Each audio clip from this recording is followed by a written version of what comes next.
വാഹനമെത്തി 4 മാസം പിന്നിട്ടിട്ടും പ്രവർത്തനം ആരംഭിക്കാതെ ബത്തേരി താലൂക്ക് ആശുപത്രിയിലെ മൊബൈൽ ICU MLAയുടെ പ്രാദേശിക വികസന ഫണ്ടിൽ നിന്നും 50 ലക്ഷം തുക വകയിരുത്തിയാണ് മൊബൈൽ ICUവിനുള്ള വാഹനമെത്തിച്ചത്. എന്നാൽ ധനവകുപ്പിൽ നിന്ന് ഫണ്ട് ലഭ്യമാകാത്തതാണ് ICU പ്രവർത്തനം തുടങ്ങാൻ വൈകുന്നത് എന്നാണ് ലഭിക്കുന്ന വിവരം. ഏറെക്കാലത്തെ ജനങ്ങളുടെ നിരന്തര ആവശ്യത്തെ തുടർന്നാണ് ബത്തേരി താലൂക്ക് ആശുപത്രിയിൽ മൊബൈൽ ICU പ്രാവർത്തികമാക്കുന്നതിന്റെ ഭാഗമായി വാഹനമെത്തിച്ചത്. IC ബാലകൃഷ്ണൻ MLAയുടെ പ്രാദേശിക വികസന ഫണ്ടിൽ നിന്നും 50 ലക്ഷം രൂപയാണ് ഇതിനായി അനുവദിച്ചത്. ഇതിന്റെ ഭാഗമായി ഭരണാനുമതി ലഭിക്കുകയും വാഹനമെത്തിക്കുകയും ചെയ്തു. എന്നാൽ വാഹനമെത്തിച്ച് 4 മാസം പിന്നിട്ടിട്ടും ഇതുവരെ അനുബന്ധ സംവിധാനങ്ങൾ ഒരുക്കാത്തതിനാൽ മൊബൈൽ ICU പ്രവർത്തനം ആരംഭിക്കാൻ കഴിഞ്ഞിട്ടില്ല. ധനകാര്യ വകുപ്പിൽ നിന്നും ഫണ്ട് പാസ്സായി വരാത്തതാണ് ICUവിന്റെ പ്രവർത്തനം ആരംഭിക്കാൻ കഴിയാത്തതിന്റെ കാരണമെന്നാണ് ലഭിക്കുന്ന വിവരം.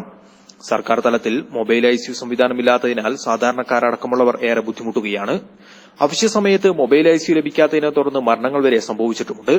ഈ സാഹചര്യത്തിൽ ബത്തേരി താലൂക്ക് ആശുപത്രിയിൽ എത്തിച്ച മൊബൈൽ ICU സാങ്കേതിക തടസ്സങ്ങൾ നീക്കി എത്രയും പെട്ടെന്ന് പ്രവർത്തനയോഗ്യമാക്കണമെന്നാണ് ആവശ്യമുയരുന്നത്. നമ്മുടെ ബത്തേരി താലൂക്ക് ആശുപത്രിയിൽ ഒരു മൊബൈൽ ICU കിട്ടിയിട്ടുണ്ട്. MLAന്റെ പരിശ്രമം കൊണ്ടും ഫണ്ട് കൊണ്ടാണ് കിട്ടിയെന്ന് പറയുന്നു. 4 മാസത്തോളമായി അതിവിടെ കിട്ടിയിട്ട് അത് കടപ്പുറത്ത് കിടക്കുകയാണ്. ഇതുവരെ അതിന് പ്രവർത്തനം ഇതുവരെ നടന്നിട്ടില്ല. എന്താ കാരണം എന്നറിയുന്നില്ല. അത് ഇതുവരെ പ്രവർത്തിക്കുന്നില്ല. അബു താഹിർ, വയനാട് വിഷൻ, ബത്തേരി.